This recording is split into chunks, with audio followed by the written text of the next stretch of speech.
Tyler suddenly slapped his face and shouted, "Should have minded your business, old man. This is gonna blow up on TikTok." The other two laughed. It was a warm afternoon at the memorial parking lot, the sun shining brightly. Everything seemed completely normal. 82-year-old veteran Walter Chen arrived in his blue vintage car, wearing a light brown bomber jacket, an old military cap on his head, and holding a wooden cane. He had a legal handicapped parking permit, but as soon as he saw 3 young TikTokers had blocked the spot, all in black streetwear with flashy camera gear and loud music playing from a speaker. Walter respectfully asked them to move the car so he could park. But their leader, Tyler Brooks, bleached hair, millions of followers, and famous for cruel pranks, turned on his camera and laughed. "Yes, Grandpa wants the VIP spot," he joked, and his friends started recording from different angles. When Walter tried to calmly explain that he had a legal permit, loudly and mocked Walter's age and army service. As Walter stepped back, Tyler kicked his hearing aid far away and then crouched a little to record his reaction like it was a comedy show.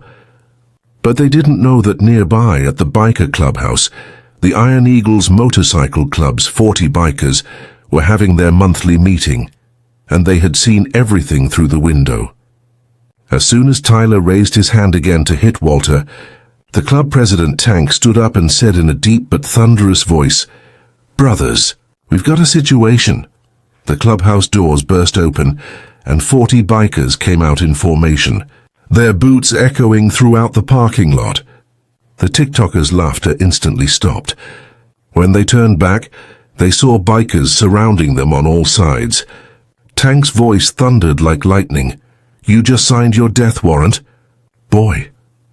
Tyler tried to act tough, saying, "It's just a prank."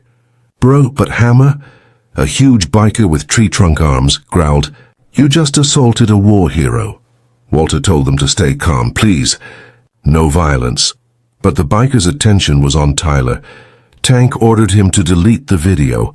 Tyler refused, saying it was his content. Then Snake pulled out his phone and loudly read Tyler's profile.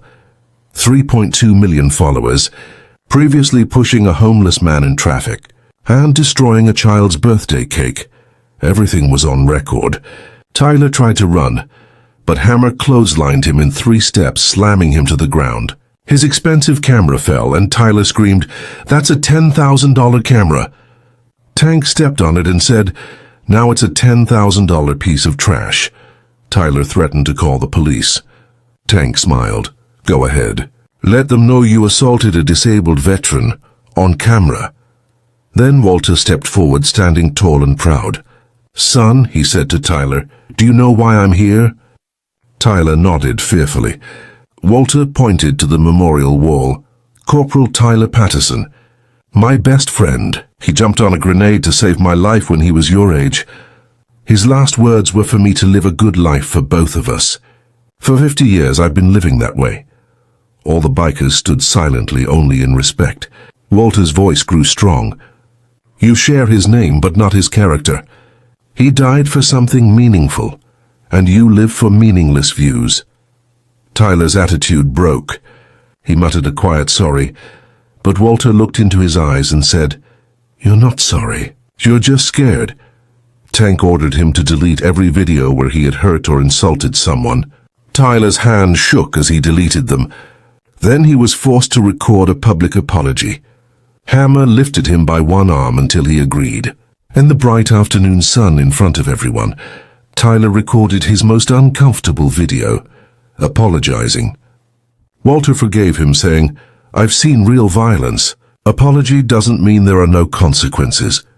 Tank called the police, and within minutes, Tyler was arrested for assault and elder abuse. The story went viral online. TikToker assaults veteran became trending. Tyler's sponsors dropped him, fans abandoned him, and his lifestyle collapsed. But Walter's story touched people's hearts. People learned he had earned 3 Purple Hearts and a Silver Star in Vietnam. Within 3 days, over $200,000 in donations came in, which he gave to homeless veterans. The Iron Eagles made him an honorary member and gave him a custom leather vest and a sidecar. Every Veterans Day, Walter rides with the bikers, like a hero, not a victim. Tyler faced jail and probation. A few months later, he returned to the memorial. This time without designer clothes or cameras, only with genuine remorse. He donated $5,000, which he saved from 3 jobs, to the Homeless Veterans Fund. Walter accepted him, seeing his change. He told Tyler the real story of Tyler Patterson, and Tyler broke down in tears. Today he volunteers in the Iron Eagles youth program, teaching people to respect veterans. At the end of every speech he says, "I slapped a hero, and karma slapped me back." Every afternoon, when Walter stands in front of the memorial wall, 40 bikers stand behind him, proving that respect, sacrifice and brotherhood are still alive. Messing with veterans. Don't even think about it, especially in front of bikers.